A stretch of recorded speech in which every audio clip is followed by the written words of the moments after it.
नमस्कार, मैं शिवानी। बिहारी न्यूज में आपका स्वागत है। आज है 10 जून, दिन मंगलवार। खबरों की ओर बढ़ने से पहले एक नजर डालते हैं आज की टॉप हेडलाइंस पर।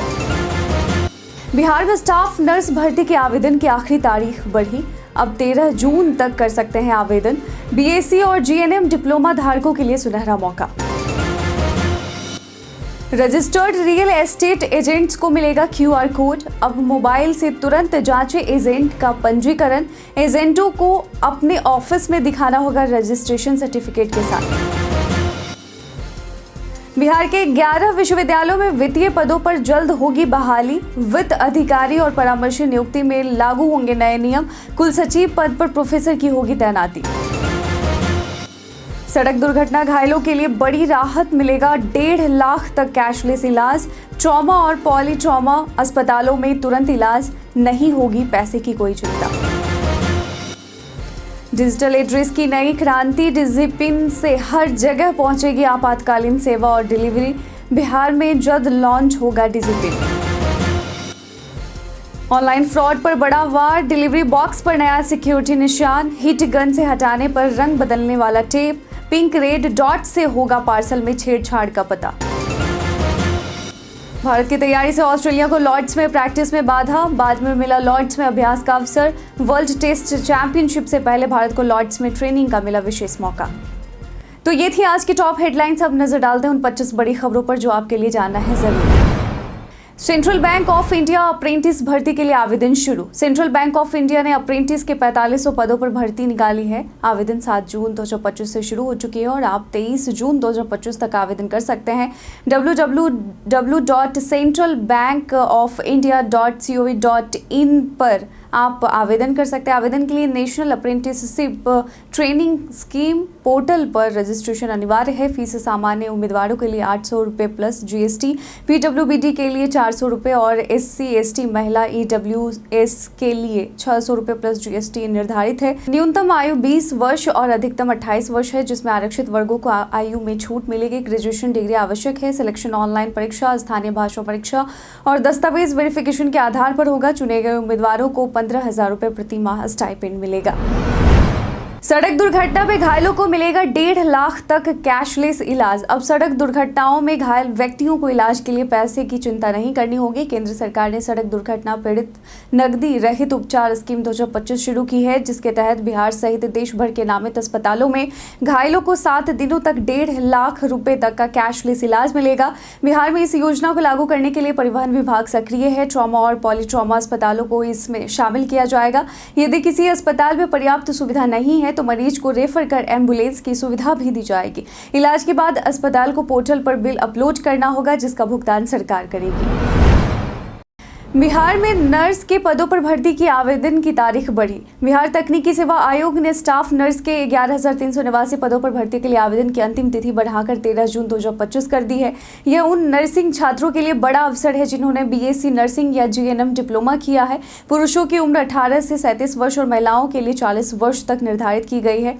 आरक्षित वर्गों को भी छूट मिलेगी। आवेदन शुल्क सामान्य वर्ग के लिए 600 रुपये और अनुसूचित वर्ग या महिलाओं के लिए 150 रुपये है। इच्छुक उम्मीदवार BTSC आधिकारिक वेबसाइट btsc.bihar.gov.in पर जाकर ऑनलाइन आवेदन कर सकते हैं। जल्दी करें, यह मौका ना गंवाएं। 23 जून से शुरू होगी स्कूली बच्चों की त्रैमासिक परीक्षा। बिहार में गर्मी की छुट्टी खत्म होते ही स्कूली छात्रों की परीक्षाएं शुरू होने जा रही है। बिहार विद्यालय परीक्षा समिति ने +2 यानी 12वीं के लिए त्रैमासिक परीक्षा 23 जून से 30 जून 2025 तक आयोजित करने का शेड्यूल जारी किया है। परीक्षा 2 पालियों में होगी, जिसमें लगभग 35,000 विद्यार्थी शामिल होंगे। शिक्षा विभाग ने सभी जिलों और स्कूलों को परीक्षा की तैयारी और छात्र छात्राओं की संकायवार नामांकित सूची उपलब्ध कराने के निर्देश दिए हैं। साथ ही ऑनलाइन लर्निंग मोड में नए सत्र के लिए एडमिशन भी शुरू कर दिए गए हैं, जिससे शिक्षा व्यवस्था और अधिक सुगम एवं पारदर्शी बनेगी। नशीली दवाओं की बिक्री रोकने के लिए होगा 2 नई यूनिट का गठन। बिहार पुलिस ने साइबर क्राइम और नशीली दवाओं की बिक्री पर कड़ी रोक लगाने के लिए 2 नई यूनिटों के गठन का निर्णय लिया है। पुलिस मुख्यालय के प्रस्ताव पर सरकार ने मंजूरी दे दी है और इसे जल्द कैबिनेट में पेश किया जाएगा। साइबर क्राइम रोकने के लिए एक अलग साइबर सिक्योरिटी यूनिट बनाई जाएगी, जबकि नशीली दवाओं और मादक पदार्थों पर नियंत्रण के लिए स्टेट एंटी नार्कोटिक और प्रोहिबिशन यूनिट गठित की जाएगी। फिलहाल नशीली दवाओं की जाँच STF कर रही थी, लेकिन नई नारकोटिक यूनिट इसे और प्रभावी बनाएगी। इससे अपराध नियंत्रण में तेजी आने की उम्मीद है। बिहार में जल्द लागू होगा डीजीपिन प्रणाली। डीजीपिन भारत की नई डिजिटल एड्रेस प्रणाली स्थानों की सटीक पहचान सुनिश्चित करती है, जिससे आपातकालीन सेवाएं, लॉजिस्टिक्स, ई कॉमर्स, डिलीवरी और सरकारी योजनाएं आसानी से पहुंच सकेंगी। पारंपरिक पिन कोड की तुलना में यह प्रणाली हर स्थान को 4x4 मीटर के छोटे ग्रिड में बांटकर 10 अंकों का यूनिक अल्फा न्यूमेरिक कोड देती है। यह खासकर ग्रामीण, पहाड़ी और घने वन क्षेत्रों में उपयोगी है, जहां सही पता मिलाना मुश्किल होता है। डीजीपिन आईआईटी हैदराबाद और इसरो की मदद से विकसित की गई है और यह ऑफलाइन भी काम कर सकती है, जिससे यह सुरक्षित और गोपनीय बनी रहती है। बिहार में इसे जल्द लागू किया जाएगा। फ्री राशन के लिए जरूरी ई-केवाईसी 30 जून तक करें पूरी प्रक्रिया। सरकार ने फ्री राशन पाने के लिए राशन कार्ड की ई-केवाईसी अनिवार्य कर दी है। इसके लिए 30 जून 2025 आखिरी तारीख तय की गई है। यदि इस तारीख तक ई-केवाईसी नहीं कराई गई तो लाभार्थी का नाम राशन कार्ड से हट सकता है और फ्री राशन मिलना बंद हो जाएगा। अब यह प्रक्रिया घर बैठे भी की जा सकती है। इसके लिए मेरा केवाईसी ऐप और आधार फेस आरडी ऐप की मदद से मोबाइल से ही फेस स्कैन करके ई-केवाईसी की जा सकती है। ध्यान दें, राशन कार्ड से जुड़े सभी सदस्यों की अलग अलग ई-केवाईसी जरूरी है। देरी न करें, समय रहते प्रक्रिया पूरी करें। सोशल मीडिया एवं वेब मीडिया के लिए विज्ञापन पाने का मौका बस 11 जून तक। जी हाँ, बिहार सरकार ने सोशल मीडिया एवं ऑनलाइन मीडिया नीति 2024 के तहत एक महत्वपूर्ण पहल की है। अब social media influencers, web media एजेंसियां और न्यूज़ मोबाइल ऐप संचालक अपने प्लेटफॉर्म्स को विज्ञापन हेतु सूचीबद्ध करा सकते हैं। इसके लिए फेसबुक, एक्स, इंस्टाग्राम, यूट्यूब पर कम से कम 1 लाख फॉलोअर्स या सब्सक्राइबर्स वाले और वेब मीडिया पर प्रति माह 50,000 यूनिक यूजर वाले व्यक्ति या फर्म आवेदन कर सकते हैं। फॉलोअर्स की संख्या के अनुसार सोशल मीडिया और वेब मीडिया को श्रेणी ए से ई में बांटा जाएगा, जिससे सरकार की योजनाओं को जनता तक पहुंचाने में मदद मिलेगी। आवेदन ऑनलाइन सूचना एवं जनसंपर्क विभाग की वेबसाइट पर किए जा सकते हैं। अंतिम तिथि 11 जून 2025 है। जल्द आवेदन कर लाभ उठाएं। अगस्त 2025 तक शुरू होगा मोइनुल हक स्टेडियम का नवनिर्माण। बिहार की राजधानी पटना में मोइनुल हक स्टेडियम का नवनिर्माण अगस्त 2025 में शुरू होगा, जिसे बीसीसीआई के तहत एक अत्याधुनिक अंतर्राष्ट्रीय क्रिकेट कॉम्प्लेक्स बनाया जाएगा। 500 करोड़ रुपए की लागत से बनने वाला यह स्टेडियम, जिसकी क्षमता 40,000 दर्शक की होगी। परिसर में 2 इंटरनेशनल क्रिकेट मैदान, gym, spa, practice net, seminar hall और 5 स्टार होटल जैसी सुविधाएं होंगी। निर्माण में मेट्रो स्टेशन और अन्य बाधाओं को हटाना चुनौती होगी। स्टेडियम बनने पर आईपीएल जैसे बड़े टूर्नामेंट भी यहां आयोजित होंगे। बिहार के 11 विश्वविद्यालयों में वित्तीय पदों पर जल्द होगी बहाली। बिहार के 11 विश्वविद्यालयों में जल्द ही वित्त अंकेक्षक, वित्त पदाधिकारी और वित्त परामर्शी की नियुक्तियां होंगी। इन पदों के लिए विश्वविद्यालयों ने राजभवन सचिवालय को 3 नामों का पैनल भेज दिया है। नियुक्तियां नए नियमों के अनुसार की जाएंगी, जिनकी अधिसूचना 27 मई को जारी हुई थी। वित्त परामर्शी और वित्त अधिकारी के लिए केंद्र सरकार के लेखा सेवा से अधिकारी नियुक्त होंगे, जिनका कार्यकाल 3 साल का होगा। कुलपति प्रत्येक वर्ष इनके कार्यकाल का मूल्यांकन करेंगे और रिपोर्ट कुलाधिपति को देंगे। कुलसचिव के पद पर भी प्रोफेसर या एसोसिएट प्रोफेसर को 3 साल के लिए नियुक्त किया जाएगा। नील रिटर्न देने वाले करदाता एसएमएस के जरिए कैसे करें जमा। माल और सेवा कर अधिनियम के तहत विभिन्न करदाताओं के लिए GSTR-1 विवरणी दाखिल करने की समय सीमा अलग अलग होती है। सामान्य करदाता हर महीने की 11 तारीख तक अपने पिछले महीने का GSTR-1 दाखिल करते हैं। वहीं QRMP योजना के अंतर्गत करदाता प्रत्येक तिमाही के बाद अगले महीने की 13 तारीख तक विवरणी प्रस्तुत करते हैं।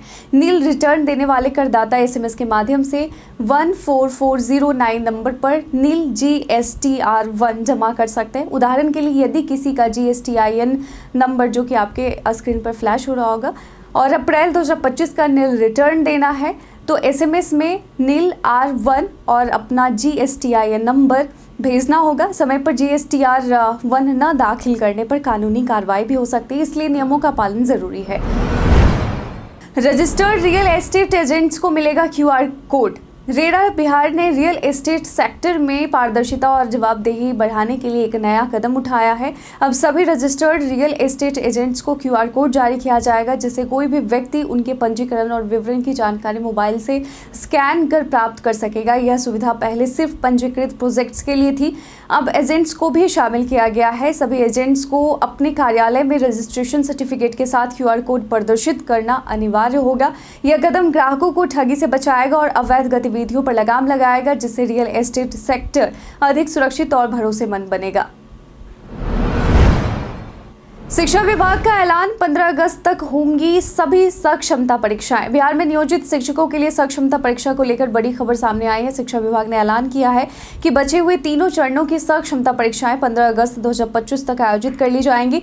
पहले 2 परीक्षाएं सफलतापूर्वक हो चुकी हैं, जबकि तीसरी परीक्षा की तिथि अब जल्द घोषित की जाएंगी। 27 मई तक तीसरी परीक्षा के लिए 32,011 आवेदन आ चुके हैं और इस परीक्षा के माध्यम से शिक्षक विशिष्ट शिक्षक का दर्जा प्राप्त करते हैं। यह घोषणा उन शिक्षकों के लिए राहत भरी है जो लंबे समय से परीक्षा की प्रतीक्षा कर रहे थे। ऑनलाइन फ्रॉड से बचाएगा डिलीवरी बॉक्स पर बना यह खास निशान। अगर आप ऑनलाइन शॉपिंग करते हैं तो अब धोखाधड़ी से बचना आसान हो गया है। एक ऑनलाइन शॉपिंग वेबसाइट अपने महंगे प्रोडक्ट्स की सुरक्षा के लिए खास सिक्योरिटी टेप का इस्तेमाल कर रही है, जिस पर पिंक और रेड कलर के छोटे छोटे डॉट्स बने होते हैं। अगर कोई पार्सल खोलने की कोशिश करता है या हीट गन से टेप हटाता है तो ये डॉट्स रंग बदल देते हैं, जिससे छेड़छाड़ साफ पता चल जाती है। इसलिए जब भी कीमती ऑर्डर आए तो पार्सल पर बने इन डॉट्स को ध्यान से चेक करें और अगर डॉट्स का रंग बदला हुआ दिखे तो पार्सल खोलने से पहले उसका वीडियो बनाएं और कस्टमर केयर को शिकायत करें। इस छोटे निशान से ऑनलाइन धोखाधड़ी से बचा जा सकता है। 11 जून को डबल डेकर फ्लाईओवर का सीएम नीतीश करेंगे लोकार्पण। पटना में बिहार का पहला डबल डेकर फ्लाईओवर तैयार हो गया है, जिसका लोकार्पण मुख्यमंत्री नीतीश कुमार 11 जून 2025 को करेंगे। यह परियोजना गांधी मैदान से एनआईटी तक बनी है और शहरवासियों को 3 स्तरों पर यातायात का सुगम अनुभव देगी। फ्लाईओवर में ग्राउंड लेवल पर सर्विस लेन, पहली मंजिल से कृष्णा घाट से बीएन कॉलेज और दूसरी मंजिल से कारगिल चौक से एनआईटी तक ट्रैफिक सुविधा उपलब्ध होगी। 422 करोड़ रुपए की इस महत्वाकांक्षी परियोजना को 44 महीनों में पूरा किया गया है। इसके चालू होने से पीएमसीएच पहुंचने के 4 विकल्प उपलब्ध होंगे। साथ ही मल्टी लेवल पार्किंग भी सीधे फ्लाईओवर से जुड़ी है। बिहार में भीषण गर्मी जारी, कई जिलों में हॉट डे और येलो अलर्ट। बिहार में तेज धूप और उमस के कारण तापमान में लगातार बढ़ोतरी हो रही है। सोमवार को कई जिलों में 40 डिग्री सेल्सियस से अधिकतम तापमान दर्ज किया गया।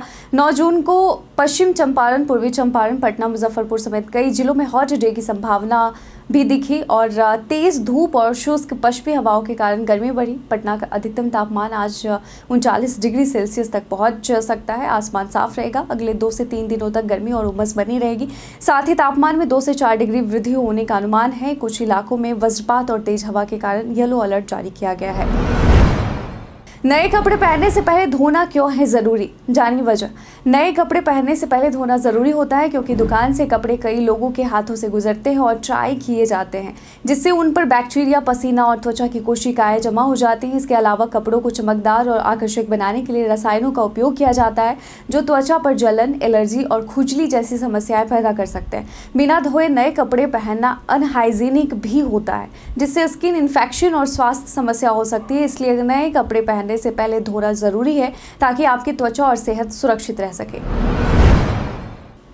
बीडीओ और राजस्व कर्मी समेत 3 रिश्वतखोर गिरफ्तार। निगरानी अन्वेषण ब्यूरो की कार्रवाई में लालगंज के प्रखंड विकास अधिकारी नीलम और उनके ड्राइवर अविनाश कुमार को 20,000 रुपए की रिश्वत लेते रंगे हाथों गिरफ्तार किया गया। शिकायतकर्ता मिथिलेश कुमार सिंह की शिकायत पर पीएम आवास योजना के तहत रिश्वत की मांग पर कार्रवाई हुई। दूसरी कार्रवाई में सिवान के लकड़ी नवी प्रखंड के राजस्व कर्मचारी गिरीश तिवारी को जमीन विवाद में जमाबंदी के एवज में 35,000 रुपए लेते हुए दबोचा गया। दोनों मामलों में आरोपियों को पूछताछ के बाद विशेष कोर्ट में पेश किया जाएगा। कुल मिलाकर 3 रिश्वतखोरों को गिरफ्तार किया गया।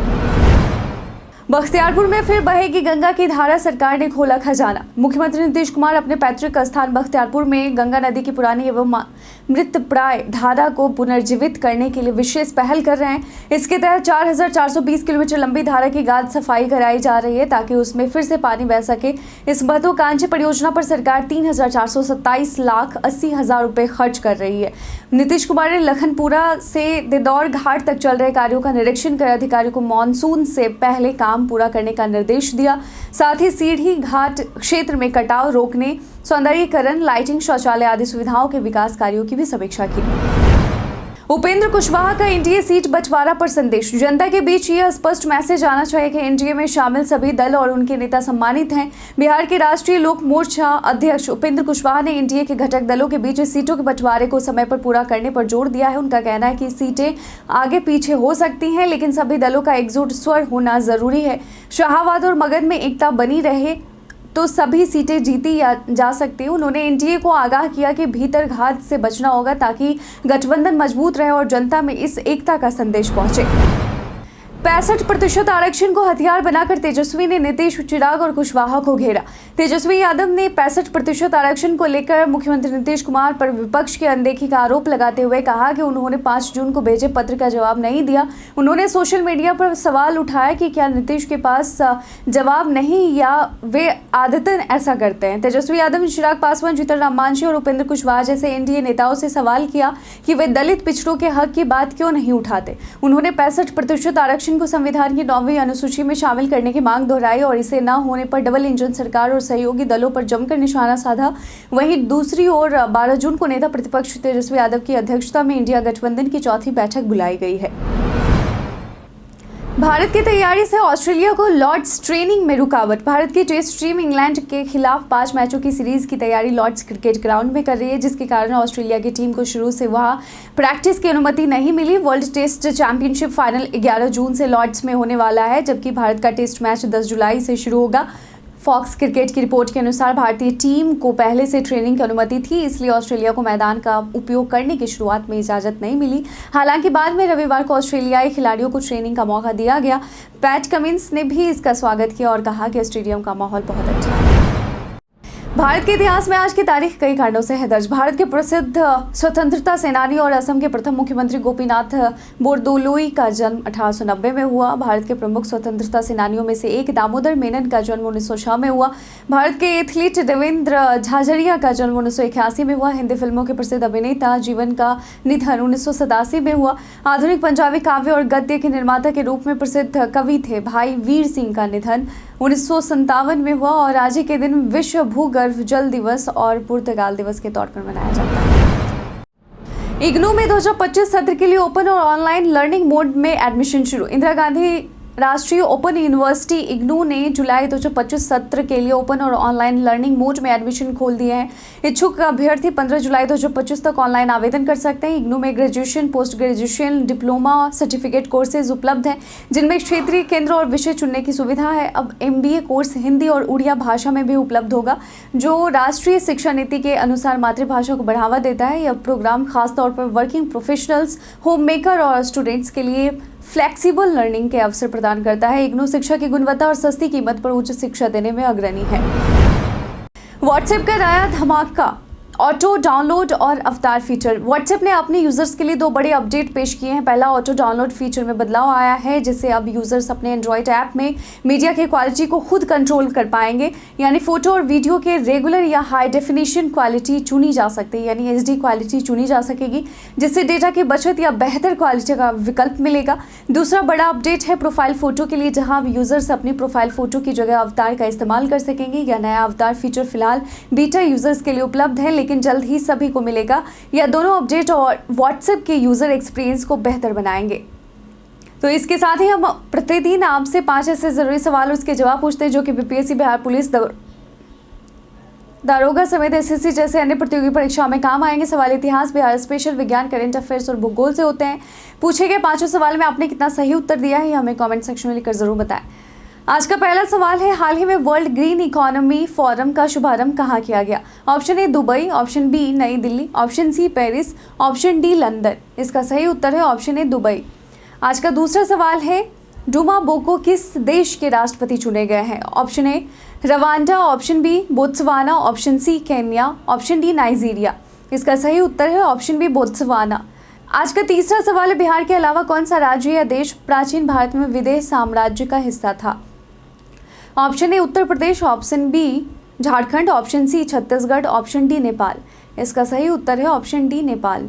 आज का चौथा सवाल है, किस सम्राट या शासक को हजरत ए आला की उपाधि मिली थी? Option A Bahar Khan Lohani, option B Jalal Khan, option C Sikandar Lodi, option D Farid Khan. इसका सही उत्तर है ऑप्शन डी फरीद खान। आज का 5वां और आखिरी सवाल है, बिहार में दूसरी सबसे अधिक बोली जाने वाली भाषा कौन सी है? Option A Hindi, option B Magahi, option C Bhojpuri, option D Maithili. इसका सही उत्तर है ऑप्शन डी मैथिली। तो बीते दिन हमारे द्वारा पूछे गए सवाल का आप लोगों में से बहुत लोगों ने अपना जवाब में कमेंट सेक्शन में लिख कर दिया था। जिन्होंने पूछे गए सवाल का जवाब दिया है उनके नाम हैं विश्वजीत, कृष्णा प्रसाद, विनोद शाह, अनवर करीम खान, रामशंकर सिंह, पुष्पा संजीव कुमार, मोहम्मद शाकिर हुसैन, राजकिशोर महतो, राकेश मिश्रा, मोतीलाल कुमार, संजीत कुमार, गणेश कुमार, अभिप्रिया, अतीक खान, गणेश रॉय, राजपति प्रसाद, मीना कुमारी, सुमंत कुमार, सूरज कुमार, अब्दुल मन्नान और विजय। इसके साथ ही बढ़ते हैं आज के सवाल की ओर। आज का सवाल है कि क्या आप भी फ्री राशन जैसे कि गेहूं, चावल, दाल आदि का नियमित लाभ ले पा रहे हैं राशन कार्ड से? तो आप अपना जवाब में कमेंट सेक्शन में लिखकर ज़रूर बताएं। आज के बुलेटिन में बस इतना ही। बिहार की तमाम खबरों के साथ अपडेट रहने के लिए देखते रहें बिहारी न्यूज़। और साथ ही अगर आप यूट्यूब चैनल पर देख रहे हैं तो चैनल को सब्सक्राइब कर लें। अगर आप फेसबुक पेज पर देख रहे हैं तो लाइक और फॉलो करना ना भूलें। धन्यवाद।